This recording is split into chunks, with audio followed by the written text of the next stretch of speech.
Good evening, everyone. I'd like to call the meeting to order and welcome you to the regular meeting of the Milwaukie Planning Commission. Agendas and additional copies of staff report are available on the city website at www.milwaukieoregon.gov. You can locate them by navigating to the community calendar where tonight's meeting page is posted. We also have copies of the agenda on the back table. If you've not reviewed the agenda, please do so. It contains important information about the process. Maybe just as a quick start before we get going, Commissioner Pennick, welcome. We have several new planning commissioners this evening, and so I was thinking probably at our information items, if folks can be prepared to introduce themselves. I think both sitting planning commissioners as well as new planning commissioners, and maybe even staff as well, just since this is our first time in the room together for a number of folks. So want to just give you a heads up there in case you want to jot down a few notes about yourself before we get to item 3.0. We'll move on then to our first order of business, which is our native lands acknowledgement. I don't think we have our fancy new slide available tonight, but I will let you know that the city of Milwaukee respectfully acknowledges that our community is located on the ancestral homeland of the Clackamas people. In 1855, the surviving members of the Clackamas signed the Willamette Valley Treaty, also known as the Kalapuya Treaty, with the federal government in good faith. We offer our respect as well as our gratitude to the indigenous people of this land. Our next order of business is approval of the February 11th, 2025 meeting minutes. Does anyone have any corrections to make? If not, I'll entertain a motion to approve. Motion. I move we approve the minutes as distributed. It was moved by Vice Chair Edge and seconded by Commissioner Graytrick. All those in favor say aye. Aye. Aye. Motion passes unanimously. We'll move on to informational items. Any informational items from staff before we maybe go to a round of introductions? I don't have any items at this time. Great. Thank you, Laura. Well, maybe I'll kick it off then for everyone. Many welcomes to our new planning commissioners. I think it speak for both myself as well as staff that we're so excited to have you. This was a very competitive recruitment process. I think we had 11 applicants, interviewed about half of them or so, and settled on some really great colleagues joining us here on the dais as well as remotely. And so, yeah, maybe to kind of kick it off, I'm Jacob Sherman. I use he, him pronouns, chair of the Planning Commission for the last 2 years. I think my term will probably end this evening. And been on Planning Commission for 4.5 years or so. Lived in the Milwaukie area for about 6 or 7 years. Basically almost lifelong Portlander, grew up here, work in kind of the city government planning space. Currently work for the city of Portland where I work on kind of future of mobility. And so, yeah, really excited to kind of bring my own expertise in transportation as well as housing and sustainability to this table. Vice Chair Edge, maybe if you would be so kind as to introduce yourself. Yes, thank you, Chair. Hi, my name is Joseph Edge. I am the vice chair. This is my second stint as the vice chair. Several years ago, I did serve for 2 years as vice chair, and I've been appointed. I was originally appointed to the Planning Commission in 2018. I've was born in Portland and moved to the Milwaukee area with my family when I was 5 years old, and so I've went to North Clackamas schools in the Oak Grove area, and I also went to Milwaukie Junior High before it was the Waldorf School, and I continue to live here in this area, and I'm happy to serve, on this body and on a number of other committees and boards in the area. I'm a software engineer by trade, but I have been a hobbyist of regional and long-range land use planning and transportation planning since high school. And so this is, really, an area of interest of mine that I put a lot of effort into, really understanding and, trying to, be, on top of, what's going on in the planning fields and to, bring that with me to the planning commission and help us to hopefully make more well-rounded decisions as a group. So, although I'm not a professional planner, I am an enthusiast, and so I enjoy this role. So I'll turn it back to the chair to decide who goes next. Thank you, Joseph. And you're a dedicated enthusiast, and we appreciate that as well. Maybe I could look to Commissioner Graytrick.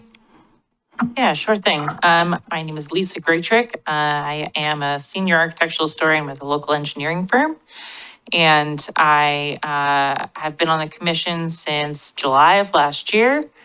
I grew up in Milwaukie, Oak Grove, went to Milwaukie Middle School as well. Was the last graduating class of Milwaukie Middle School before that closed down. I've lived in the Milwaukie area my entire life, except for the 6 years I spent in Eugene when I was doing my double duck degrees.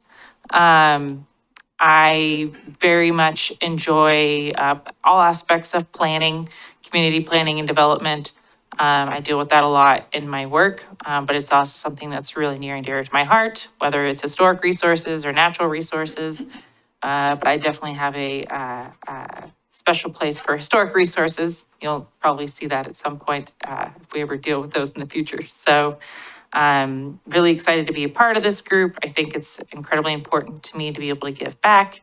And I plan on living in Milwaukie for probably the rest of my life. So I feel like it's good for me to try to be committed to the community. Great, thanks so much. Commissioner Pennick, would you? Hi, my name is Max Pennick. I use he, him, and she, her pronouns. I've lived in Milwaukie almost all my life. I went to local schools. I'm a Milwaukie High graduate. I went to Portland State University and got my degree in urban and public affairs. Planning has always been kind of my trajectory, what I've been aiming for ever since, middle school. And I'm aiming to go back to PSU to get my MERP at some point.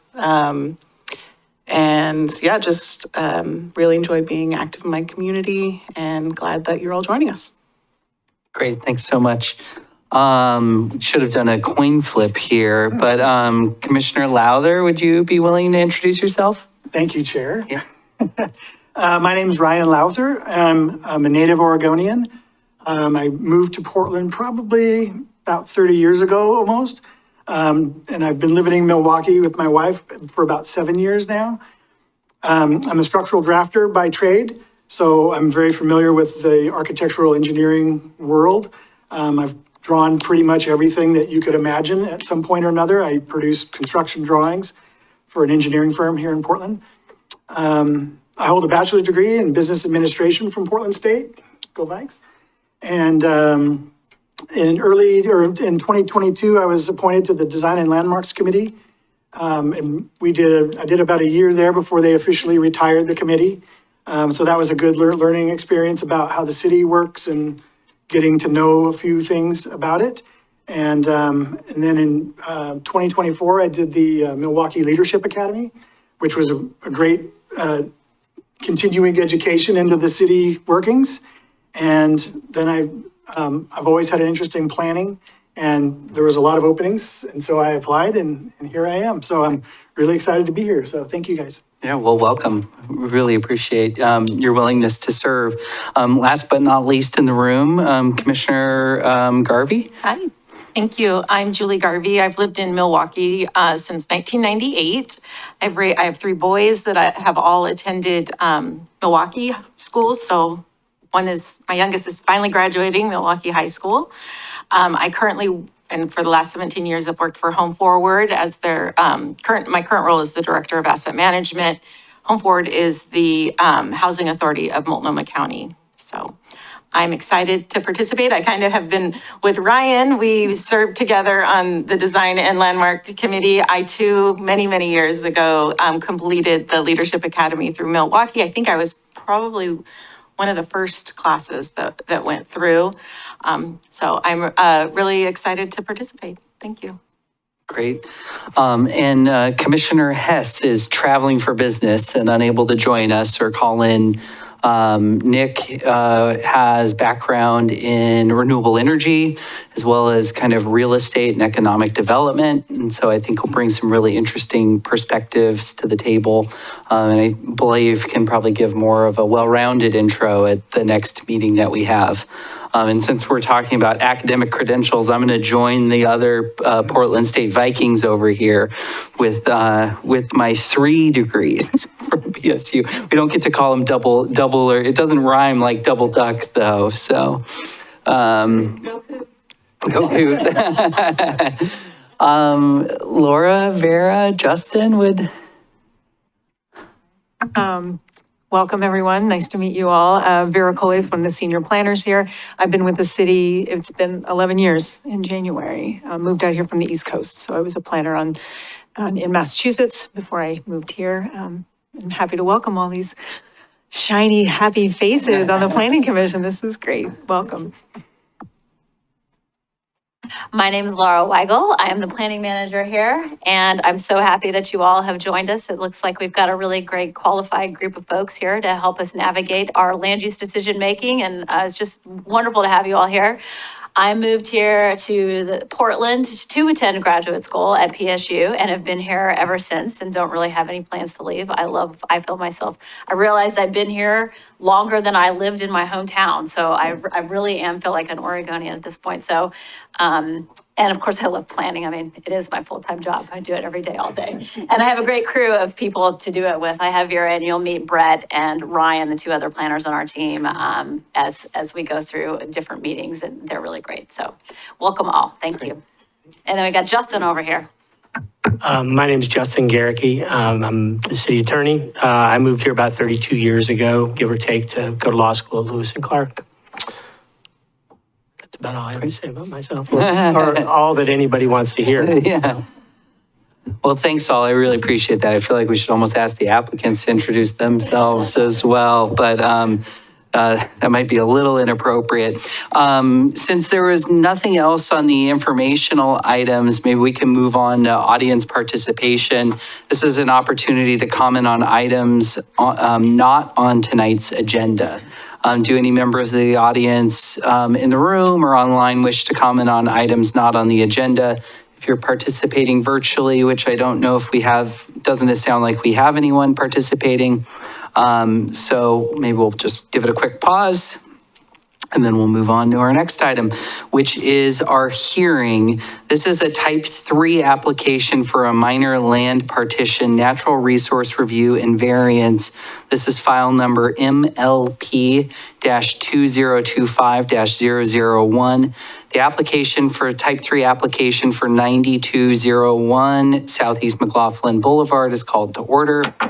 The applicant has the burden of proving that the application is consistent with the city's zoning, subdivision ordinance, comprehensive plan, any applicable municipal code provision, and that the proposal conforms with the city's applicable criteria. I'd like to ask staff to cite the zoning ordinance section or sections where the criteria can be found. The criteria can be found in Title 17 Land Division, including application procedure, approval criteria, application requirements and procedures, Chapter 17.20 preliminary plat, Chapter 17.28 design standards, and Chapter 17.32 improvements. And then Section 19.312 North Milwaukie Employment Zone. Section 19.402, Natural Resources, Chapter 19.700, Public Facility Improvements, Section 19.911, Variances, and finally, Section 19.1006, Type 3 Review. Great. All evidence and testimony must be directed towards the applicable substantive criteria. Failure to address a criterion or raise an issue with sufficient detail to allow the Planning Commission an adequate opportunity to respond to each issue precludes appeal to the City Council based on that issue. failure to raise constitutional issues or other issues related to the proposed conditions of approval with sufficient detail to allow a response precludes an action for damages in circuit court. Any party with standing may appeal the decision of the Planning Commission to the Milwaukee City Council. Persons with standing are those who submit comments or testify. If additional documents or evidence are provided by any party, the Planning Commission may, if requested, allow a continuance or leave the record open to allow the parties a reasonable opportunity to respond. Any such continuance or extension shall be subject to the limitations of the 120-day rule unless the continuance or extension is requested or agreed to by the applicant. Does any member of the Planning Commission wish to abstain from tonight's hearing? Hearing none. Does any member of the Planning Commission wish to declare an actual or a potential conflict of interest? Hearing none. I mean, we're all taxpayers no, joking. Does any member of the Planning Commission wish to report on any ex parte contacts? No? Will any Planning Commissioner who's visited the site prior to this hearing please raise their hands? For those Planning Commissioners, did the commissioners who visited the site speak to anyone at the site or note anything different from what was indicated in the staff report for the application? No. Does any member of the audience wish to challenge the participation of any member of the Planning Commission? Hearing none from the applicants, does any member of the audience wish to challenge the jurisdiction of the Planning Commission to hear this matter? Hearing none, let's proceed to the staff report.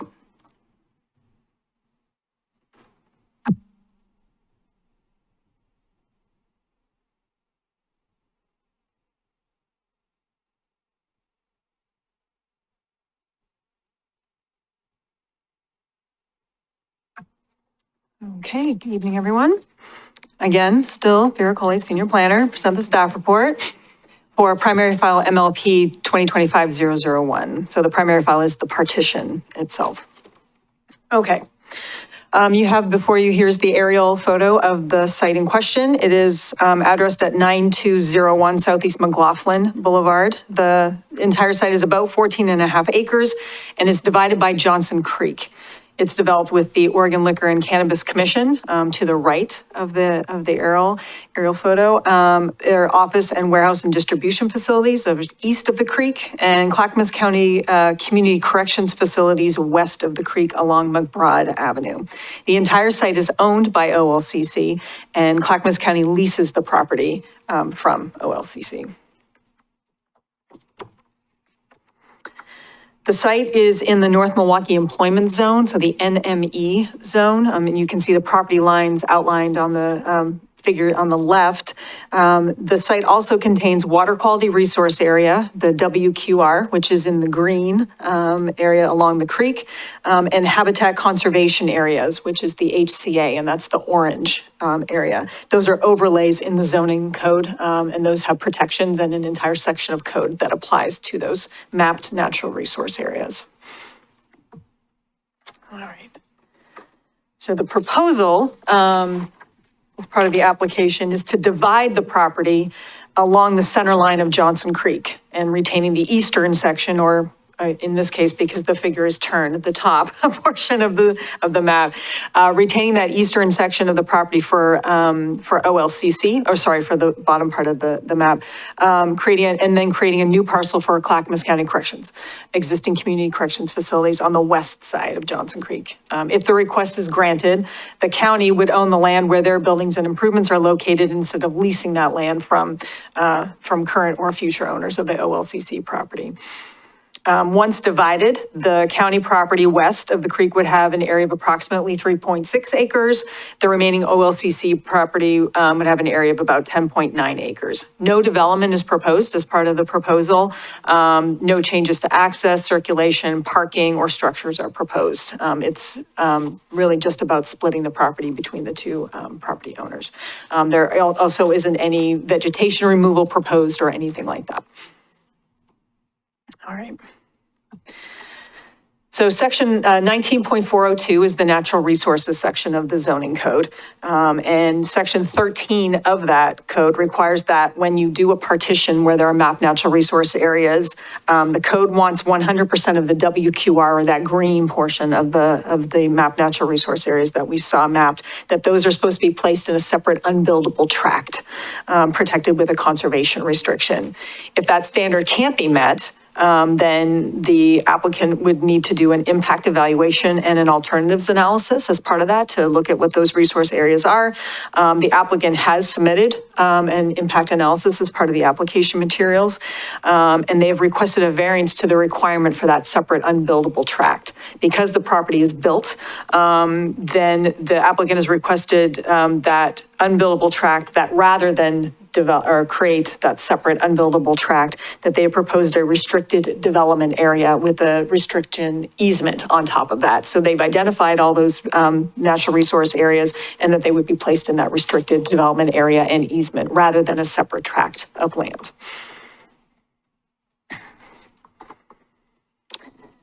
And as part of that, because it's a requirement, so they're asking for relief from that requirement, so there's a variance. So there's the partition, the natural resources piece, and the variance, and they kind of all go together as part of the package. The discretionary relief criteria as part of the type 3 variance asks that the applicant prepare an alternatives analysis that looks at the impacts and the benefits of their proposal. And the variance is to be determined by you as the Planning Commission, that the variance is reasonable and appropriate, that it avoids or minimizes impacts to surrounding properties, and that it responds to the existing built or natural environment in a sensitive or creative manner. So that's sort of what this whole decision is about, is making sure that the proposal for this restricted development area meets these approval criteria for the variance. So the key question that we're asking you is that request reasonable, and is it approvable under the code? So the restricted easement is requested rather than the separate tract, because that tract would cause hardships, as the applicant has described, on the property owners, because we'd have to there would be a separate property and a separate owner and management of that separate tract of land. And the applicant talked about in their application the cost to create and operate that separate tract and maintain a separate entity to manage that tract could be substantial on the property owners or the other owners. Creating that separate tract would require the creation of a separate legal entity to hold and have shared ownership within both of those parcels as well. So it could be difficult to coordinate how two separate governmental entities then interact with that third party on that tract. This is an interesting arrangement for this partition. Typically, when we see these natural resources partitions, it's for a new development. So nobody's there yet, and we're kind of creating things like a subdivision, like we did a few years ago off of Railroad Ave. But because this is already a built site, it's already developed, we already have property owners here, it's adding an extra layer of complication in this particular case. The restrictive easement, and the language was included in the application materials, would accomplish the same level of protection that that separate tract would have without the complication of that separate entity. The restrictive easement was included in your application materials. It prohibits any disturbance, construction, or vegetation removal in that restricted area, and it follows the mapped natural resource area boundaries as well. It would be held in perpetuity, and it has the benefits of a responsible government agency as the underlying property owner. OLCC would be responsible for their portion of that easement of their lands east of the creek, and then the county would be responsible for that area west of the creek. So in summary, the site is already developed, so we do have a unique situation here when we're applying the code and the requirement for that separate tract. There is no new development proposal here. It's just the partition itself. Certainly any development that might occur or be proposed in the future on either of these properties would need to follow the code, and this restrictive easement, of course, would apply to anything that would happen there. That restricted development area follows the boundary of the water quality resource area and the habitat conservation area, and the restricted easement itself has that same level of protection that we would have expected from a separate tract of land as well. So it's really a like for like as far as the level of protection is concerned. So as the Planning Commission, you have 4 decision-making options this evening. You could vote to approve the application subject to the findings and the conditions of approval, which is our recommendation and which were included with your materials. You could approve the application with modifications to those findings and conditions of approval. We would need to read those into the record this evening. You could deny the application upon finding that it does not meet the approval criteria, and we would need to create those findings and read those into the record, or you could certainly continue the hearing as well. The final decision under the 120-day clock, which would include any appeals to City Council, is June 4th of this year. Happy to answer any questions, and of course, the applicant team is here as well, so they can answer any specific questions that I cannot. Great, thanks so much, Farah. And yeah, maybe just kind of from a procedural perspective for our new planning commissioners, now is an opportunity for us to ask questions to staff about kind of the presentation. After that, we'll ask if there's been any correspondence we've received, and that'll be summarized. Then we'll actually invite the applicants up to provide any testimony if they wish to do so. After that, we have an opportunity to ask the applicants questions, and then we can kind of come back to see if anyone has any public testimony against, neutral, for. I think we then could close out with any additional clarifying questions for staff before we kind of move into deliberations. So I want to just kind of run you through those kind of step-by-steps. And our first step will be to go back and say, does anyone have any clarifying questions for staff? Vice Chair Edge. Thank you, Chair. And thank you, Vera, for the presentation. And I just wanted to give you the opportunity to clarify that the restricted development area is proposed to cover both the WQR and the HCA on the site, which is technically a step up from what is required under the partition code, which is that only the WQR would need to go into a separate tract. Is that correct? That is correct, yes. Okay, thank you. Good question. Thank you, Vice Chair. Taking it there probably are no other clarifying questions. Great. Vera, have we received any correspondence on this matter? We have not, no. Okay. Would the applicant or their representative like to comment?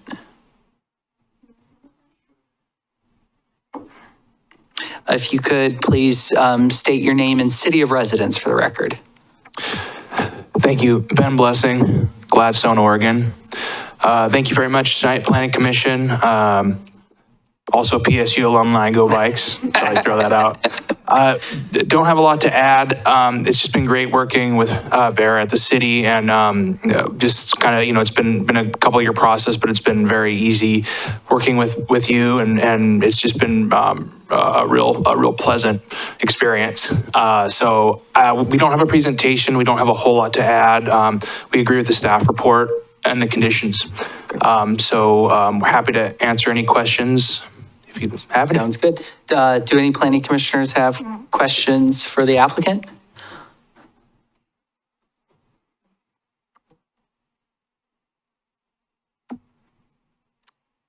Sounds like there's no questions. Yeah.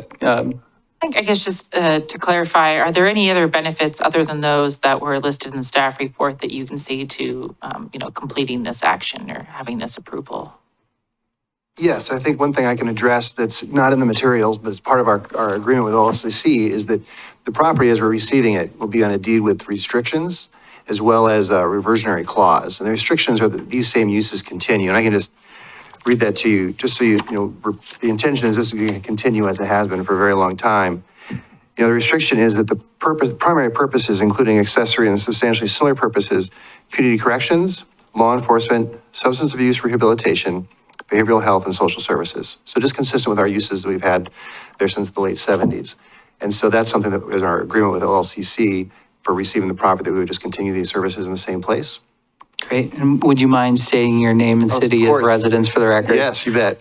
Jeff Munns, Assistant County Counsel. I live in West Lynn, but here on behalf of the county. Great. Thank you so much. Appreciate it. Any other clarifying questions? No? Great. Well, thank you all for your time. We appreciate that. now we'd like to recognize anyone who'd like to submit public testimony on the application. We don't have any members of the public in the room. Vera, do we have anyone tuning in? We have no one tuning in online. So we will skip over the public testimony portion.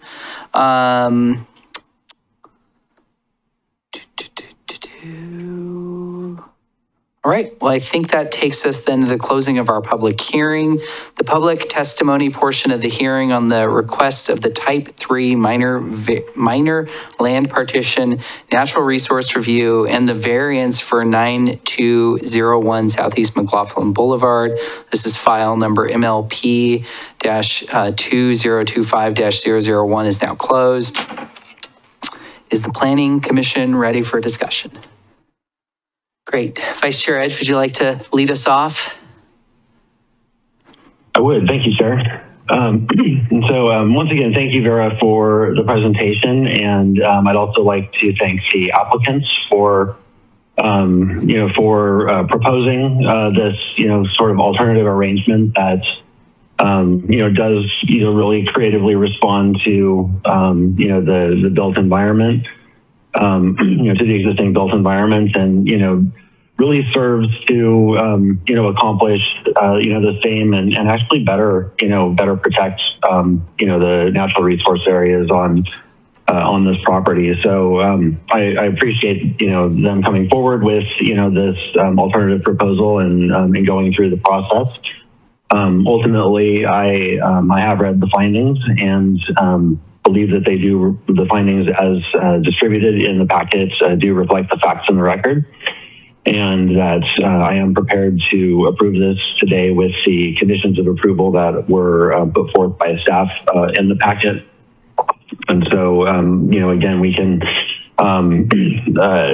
fellow commissioners, we can certainly discuss any aspects of the criteria that there may be questions about, or that you're interested in discussing, but ultimately the findings as distributed by staff do reflect the evidence in the record, and I am prepared to approve it. Great, thanks so much, Vice Chair. Does anyone else kind of Commissioner Graytrick? Yeah, so I just want to also state, I believe that the findings reflect the facts in the record. I believe they are also reasonable and approvable. I think a good case has been made that there would be an extra burden for the current land stewards if, this was not approved, which I think is one of the reasons why, a functional city government is so important to have, as to recognize when things are not going to work best for the land or for the people. We want to work with people so that they continue to work with us when, changes do need to happen in the future that are actually, more meaningful, that could actually impact the land. We want to make sure that there isn't any extra burden to allowing those things to happen in the future. So I think this lays the groundwork for future needs for the land. I do think it's an important area, important natural area. So I do appreciate the care that's taken to confirm that there would not be any negative impacts to the natural area. I think that, there's no extra protection that would occur for the natural area. It's a like for like, as it was mentioned. It's basically just kind of an extra burden. So I'm also comfortable with voting to approve the findings and the application subject to the findings and conditions of the approval. And I appreciate the report. It was very well written. I appreciate the testimony as well and for taking the time to be here. Thanks so much, Commissioner. Any other commissioners? Yes. Yeah, I think first and foremost, my concern with this application was just making sure that we protect our natural resources. And as far as I'm concerned with the conditions that have been put forward by staff and in the application itself, we've achieved that and more so, all while avoiding the creation of this separate tract that would have happened with the creation of the partition. So I think this is nothing but a success, and I'm happy to move forward with approval. Great. Yeah, I would like to also thank you, Vera, for the presentation and the applicants. I do agree. I think the restrictive easement would accomplish the same level of protection as the separate tract. So yeah, I'm on board with approving that as well. Great. Commissioner Garvey, anything you Well, care to add? I have nothing to add, but I do agree with all of the other commissioners, and I appreciate the thoughtful package that was presented, and I appreciate you coming in tonight. Great. I think I'll +1 a lot of that. And I also would agree that this is, I think, a very reasonable, kind of an approvable approach. It's not burdensome, it's practical, it's efficient. And I think as Commissioner Lowther kind of pointed out, it accomplishes the same goals. And I think because of that, very clearly avoids and minimizes impacts. And I'm ready to move forward on this. So I don't know if there's any other further discussion on this. And if not, I'm happy to entertain a motion. I'll be happy to move that we approve the application MLP-2025-001 with the findings and conditions of approval as distributed in the packet by staff. It's been moved. Is it seconded? Second. It's been seconded by Commissioner Graytrick. Any other further discussion on the motion? No? I think we are actually supposed to take a roll call vote. So all those that are in favor of approving application MLP-2025-001, please give me your answer when I call your name. Commissioner Lowther? Yes. That's an aye. Commissioner Pennick? Aye. Commissioner Graytrick? Aye. Commissioner Garvey? Sorry. Vice Chair Edge? Aye.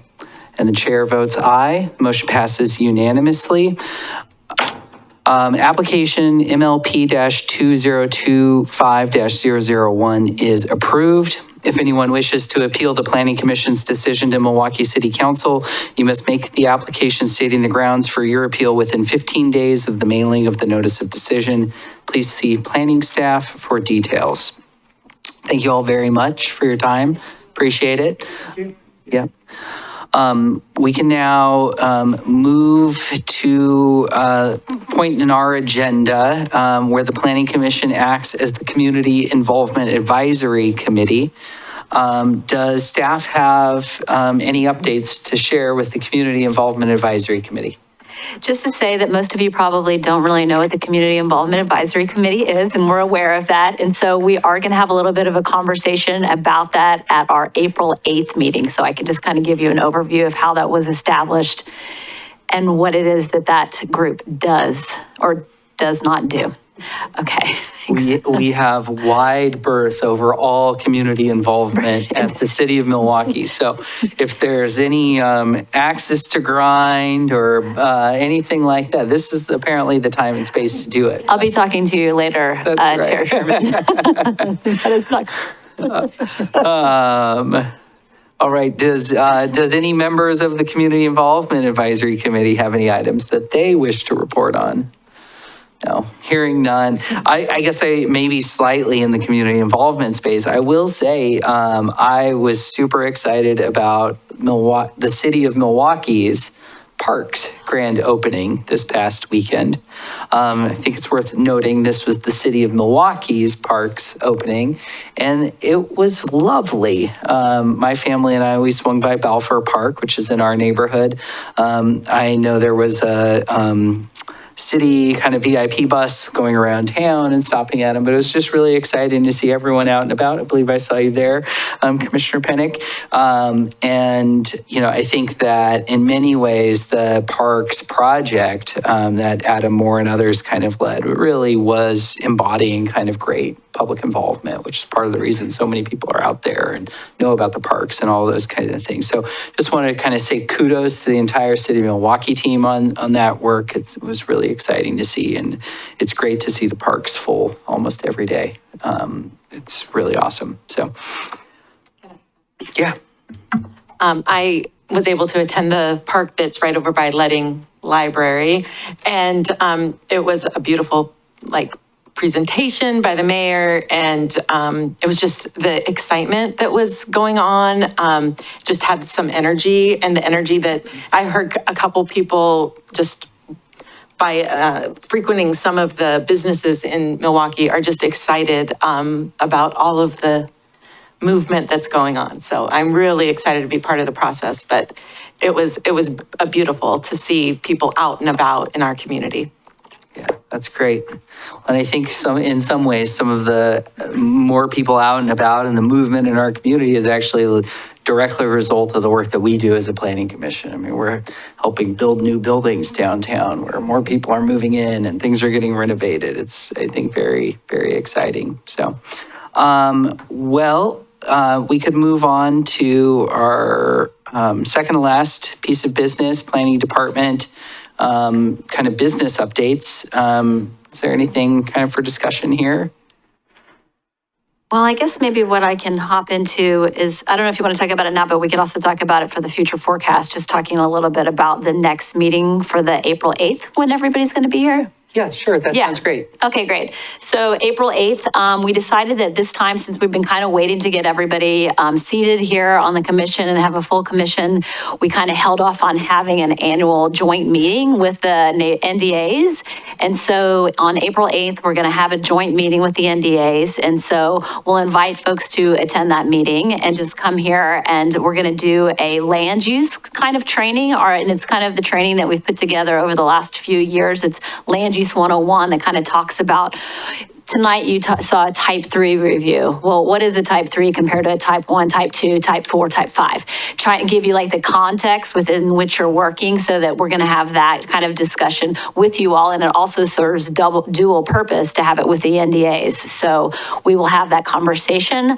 The draft agenda right now for that is, we're also going to give a staff update on big projects, both big projects and then also some of the units that we're seeing that are being developed through middle housing. We're really happy. We looked at the numbers the other day, and we have got 100 units either built or permitted, which when I say middle housing, that means duplexes, triplexes, quadplexes, and cottage clusters. So we're going to talk a little bit about that, because we did a lot of code work, and this group did a lot of code work to get us there. So we'll talk about how that's working and just the big projects that are going on around town. And then we'll talk a little bit about the role that the Planning Commission plays. We've talked to you about that when we talked about when we were in the interview process, and it also helps the NDAs understand what the role of the Planning Commission is compared to the role of staff and compared to the role of the City Council. And then we'll also just talk about some resources for the NDAs in the land use process. And then we'll also talk a little bit about the committee, I always forget, the Community Involvement Advisory Committee, the CIAC. We'll talk about that as well. So that is just the sole topics for April 8th. Great. Yeah, so it should be a really good meeting, and just feel free, like you can ask, it's kind of an open dialogue, ask questions throughout the whole.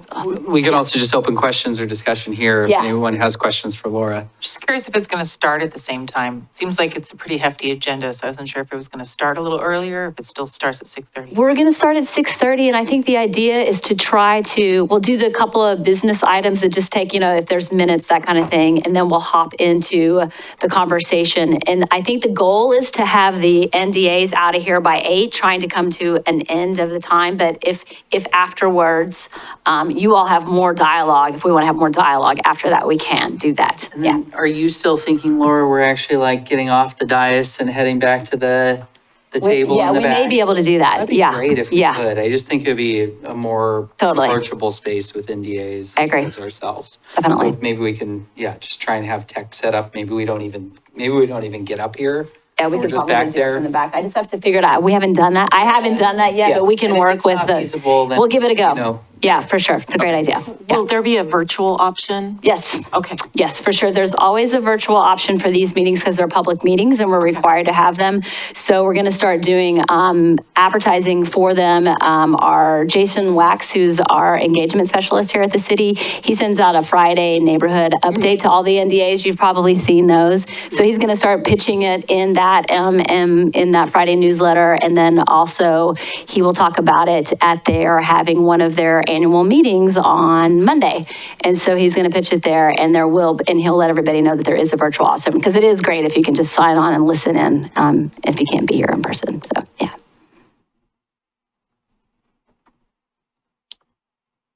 I had a quick question about the middle housing report. Yep. So I'm super interested in this. You know, we were waiting patiently, very patiently for so long. It seemed like nothing was happening.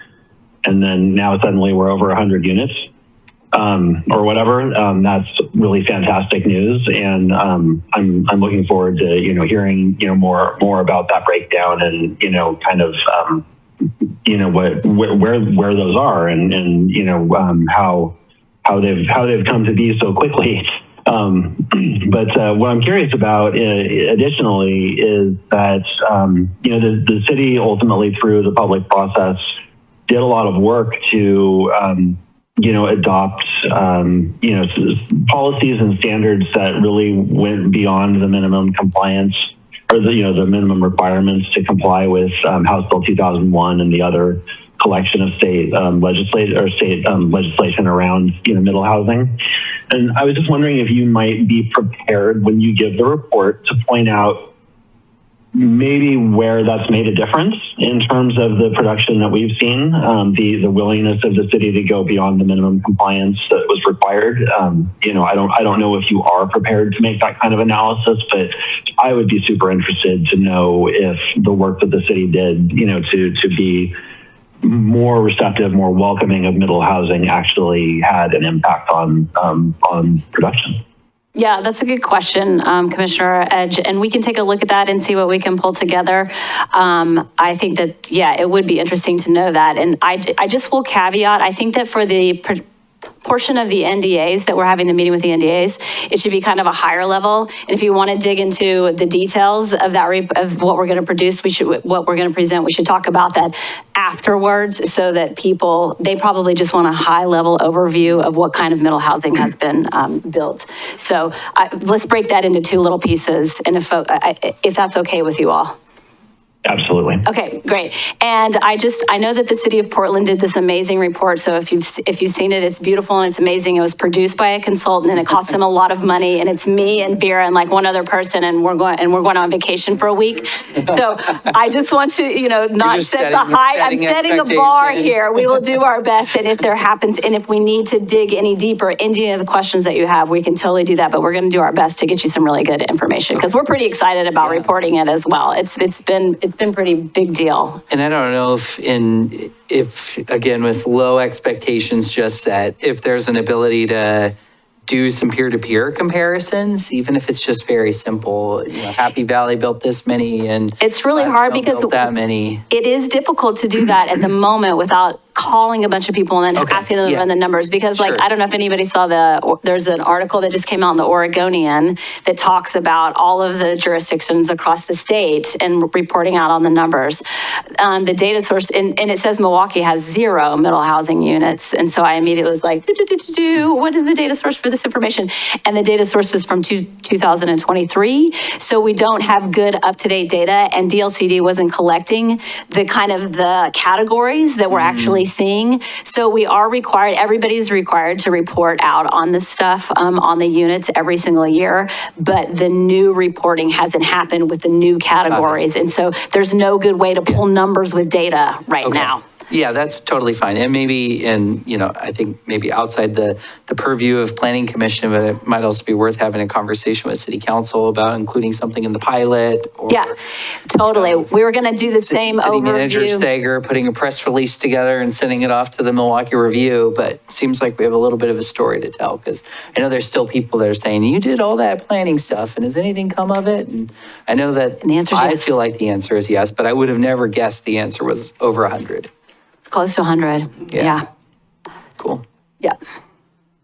Anything else on this topic? So yeah, the April 8th meeting, and there'll be a virtual option. And if folks can't make it, it'll also be recorded. I was also remiss in our other, I think, important piece of business for Planning Commission is annual elections. We normally do our annual elections in January. We, for a variety of different reasons, including recruiting some new planning commissioners, kind of moved that back. But here we are, almost the middle of March. And I think it's time to see who would like to serve as officers kind of moving forward. I believe Vice Chair Edge and Commissioner Graytrick are interested in some of those roles. And so maybe I could hand it over to the both of you to care to speak. I also want to invite anyone else who might be interested in those roles to also speak. And so maybe I'll just kind of open the floor for a discussion on this, and then we can figure out how we want to move forward from a voting perspective. Vice Chair Edge? Thank you, Chair. This is, I'm trying to think of where to start with this. Kind of philosophically speaking, I guess, from my perspective as a member of of this commission. But, also, like I mentioned in my introduction earlier, I serve on a number of, boards and committees, and,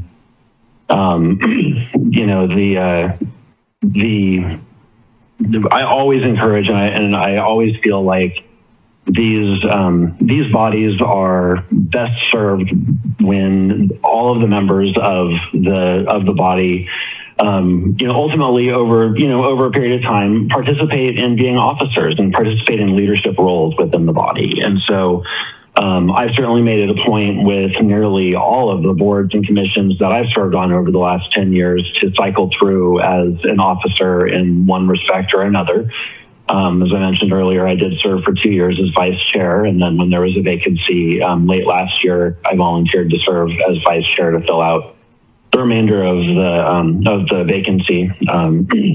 And so it's it really helps in my opinion, for all of the members of the body to really understand the business of the body and to participate in the leadership position. And a lot of times that involves structuring agendas or helping put together some content. But in this body, it's a little bit different. But at the same time, it really is a valuable experience to participate as an officer and to have the opportunity to prepare and have some discussion with staff, ahead of the actual meetings and hearings. And so I do want to encourage everybody to, at one point or another, through within your term, to consider whether that's whether there's a good opportunity for you along the way to volunteer to serve as an officer. And so ultimately, I am nearing the end of my second term and will be termed out, I believe, next year or soon thereafter. And I have not yet served as chair, and so I would like to volunteer to serve as chair for this year until our next election. And I think again it's good practice to live up to the standard that I kind of set and and try to establish for all these different the different groups that I'm involved in and volunteer for. And I think the benefit is bidirectional. Really, it benefits the members, to help learn about the function of the group, and it benefits the group to have members who are knowledgeable about that and understand the workings and can support each other. And so and that's again, that's really the kind of environment we're looking to foster here, is to be supportive of one another and make sure that we all feel comfortable in our roles, and the officer roles are no different than the other members roles. There's always a support network here among the members, and so if anyone does choose to volunteer for officer roles, please know that you would be supported by the senior members of the commission, who would be interested in, making sure that you are helped to succeed in your role. And so, but nonetheless, so many of you are so new that, it makes sense that, you may not want to volunteer for an officer position just yet.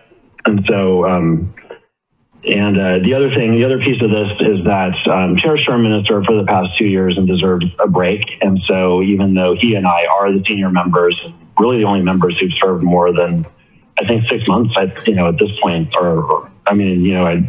everyone's so new. But he deserves a break. And so I do want to encourage, Commissioner Greattrack I believe is ready to volunteer. But I do want to encourage, everyone to consider that it's, this is a good growth opportunity. And if not, this year, maybe next year. But we are here to support everybody. And so if you do want to throw your hat in the ring, then please know that this is an open nomination process and that you are free to do so.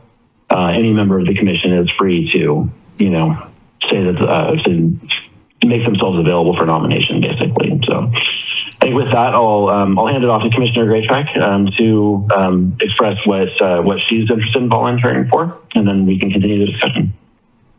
Thank you, Vice Chair. I am interested in putting my name in the hat for Vice Chair.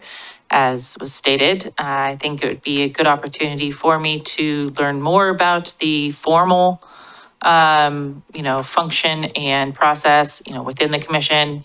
That's something that I'm interested in knowing more about. I always feel more comfortable when I understand the processes. And so I'm really trying to get deeper into understanding the processes. And I think it's a good opportunity for that. Like Vice Chair Edge, I've also been on many commissions and groups but since the birth of my son, who recently turned 1 year old, I've really pulled back, and I'm really not triple dipping as much as I used to back in the day. I'm really trying to focus on the things that I'm involved in. And so since I'm not planning to be involved, it's really this organization and the Architectural Heritage Center are kind of my two groups that I really put energy into right now. I think that gives me the opportunity to put a little bit more into this one. And it's kind of a good time for me to be able to do that. I've gotten this worked into my schedule really well. My husband very kindly put the baby down tonight, and I think I've gotten into a pretty good flow of things having these Tuesdays. I've gotten really comfortable with it. So with that, I am interested in volunteering for Vice Chair. But taking a step back, I was also kind of curious for some of the new folks here, if we could just get a summary of what the different positions are, because I know there's chair, there's vice chair. What additional roles are there? Those are our roles. We don't have a treasurer. I thought we don't have a secretary. Okay. Yeah. And really, and so maybe this can also give a moment of pause for anyone to digest. But I think really kind of the role of chair and vice chair are mostly in the meeting facilitation space. So, the role of chair is to facilitate the meeting, call order, maintain decorum, and all of those kinds of things. I think chair also participated in the interviews for new planning commissioners. I think the chair also kind of has first dibs on any committee assignments or anything like that. And then by courtesy, I think those assignments are often offered to vice chair second before kind of out to any other planning commissioners. Vice chair, if I don't have bylaws in front of me, but we can all look at them. But the other responsibility of the vice chair is to serve in the chair's absence. Thank you, Commissioner Lowther. So I think those are really kind of the primary things is in meeting facilitation. But I think also, as kind of Joseph said, is also just being there as a resource for other planning commissioners as they're kind of coming up. Again, we're, in terms of type 3 applications, we're not supposed to confer with one another on those things in advance.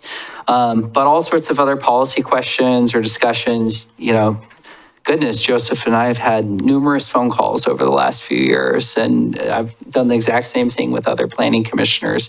And I expect Joseph's done the same thing with many other folks. And so I think some of that is kind of stepping into that officer space, is kind of stepping into that leadership role to really help bring up the next group of planning commissioners. Because As Commissioner Graytrick mentioned earlier, we have term limits and we're not here for forever. And sometimes the bench is full and other times the bench has been pretty narrow. And so I think it's very important for us to build one another's capacity and expertise. And I think that's exactly what Vice Chair Edge was saying in terms of making sure to kind of cycle through some of those leadership opportunities. I jokingly clasped at the gavel, but, as was kind of noted, I've served as chair for well over 2 years now. I've learned a lot and would definitely encourage kind of all members of the Planning Commission to, as others encouraged me, to kind of pursue this. And really would honestly say, I think it was at the first 9-12 months in that I kind of finally felt like I was hitting my stride. So that might just be a thing for people to kind of consider as well. Maybe, I don't know if that answers kind of the question in terms of kind of roles and responsibilities. I don't think chair or vice chair gets any extra cachet with staff for calling to complain about things. I think we're all both basically treated equally there. I don't know if anyone else if anyone has any questions for Joseph or for Lisa, or if anyone else would kind of like to nominate themselves as we kind of move in maybe into kind of a deliberation process. So on the process, is there a formal nomination that one would make towards Vice Chair Edge, or would they just them throwing their hat in is enough? I think we'll take a motion at some point. Sure. I think right now we're just kind of like straw polling it to kind of see. So we have 2 people that have thrown hats in the ring, certainly open to others if that's what anyone cares to do. I think at some point we'll want to make a motion. We'll need to get that approved, and then we'll find whoever is sitting as chair and vice chair or we'll find the chair as our facilitator next time around. So I've heard from another commissioner that you deserve a break. Do you want a break?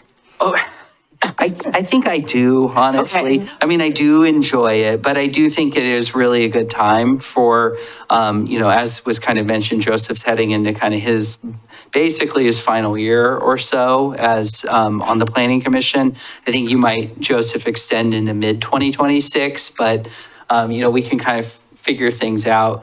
I've also taken up another side, talking about triple dipping, another side volunteer project. I'm vice president of the North Clackamas Soccer Club, and that's taking a lot of my time. And I think I would be happy to kind of step back. That's not to say I won't step forward again in the future at some point, but I think, again, that's kind of how shared leadership works. And so would be very excited to have others, whoever those people might be, volunteer to serve. And just to confirm, you're planning to stay on I'm planning to stay on the Planning Commission. I enjoy this. Maybe like Laura, like we're a little bit too much of a nerd. My words, not yours. Maybe to ask the pointed question, does anyone else wish to nominate themselves or someone else as chair or vice chair?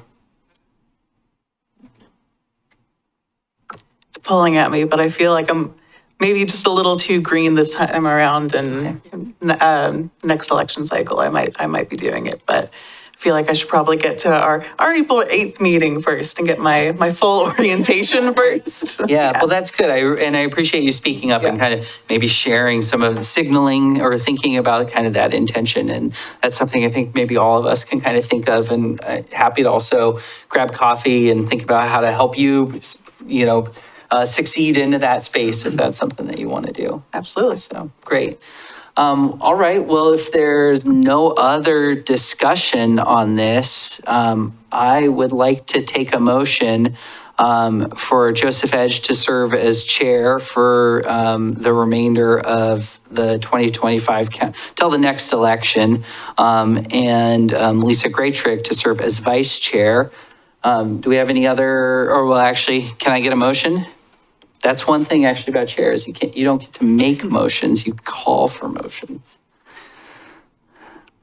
I motion for Joseph Edge to act as chair for the remainder of the calendar year until the elections are held, and for Commissioner Graycheck to act as vice chair. Great, it's been moved. Is it seconded? Seconded by Commissioner Garvey. Any further discussion? I just want to say I've been watching the Planning Commission meetings for a few years now, and I really appreciate Chair Sherman and Vice Chair Edge's experience, and I'm glad that I have you guys too as resources to learn from. I've been watching for a long time, but I still feel like I'm very new to it, even though I've been watching. So congratulations on your 2-year term. It's been nice. You got a good run. Yeah. So thank you guys. So. Great. Well, if there's no other discussion, do we need a roll call vote on this, or is that only for legal land use things? Great. If there's no other discussion, all those in favor, say aye. Aye. Aye. Right. Aye. The ayes have it unanimously. And yeah, I want to say congratulations to our new chair and vice chair. It has been a good run. I have enjoyed facilitating the meetings. I'm also really excited that Commissioner Lowther, who, if he didn't say this in his opening remarks, has been secretly watching Planning Commission meetings like every meeting for 3 years. And when I found that out, I was like, get this guy up on the dais, because like he's basically already doing it. So really excited about the new group of planning commissioners we have. I think we have a great kind of breadth of or depth of expertise, breadth of topical area, and I'm really looking forward to kind of getting to know everyone. Looking forward to some new facilitators kind of moving forward, and want to just thank everyone for their time and their thoughtfulness tonight. And also congratulations on a successul first land use hearing as well. That was one of the shortest ones you'll ever have, just to That note. one went pretty quick. The rapid We're gonna have to add that to the timer log of Yeah. things. Is there anything else? We talked April 8th, April 22nd, anything else in terms of business? No, and I just want to say for April 22nd, that's a natural resource code update that the commission's been working on for a little while. So I think what I might do is send you all just the links to the staff reports for we already had 3 study sessions about it. So if you have time to read over some of the materials, it might be helpful. You'll get everything packaged up the week before the meeting. But if you're looking and you have a little bit of time and you want to read some of the background information, it might be helpful because it's a pretty technical code update about natural resources, and it gets literally really in the weeds. And so just, if you have a little extra time to dig into it. Great, Yeah. sounds good. If there's nothing else, I'll entertain a motion to adjourn. Motion to adjourn. It's been moved. Seconded? Second? It's been seconded. Any further discussion? No? All those in favor? Aye. Aye. Meeting's adjourned. Thanks, everyone. Bye, Joseph. Bye.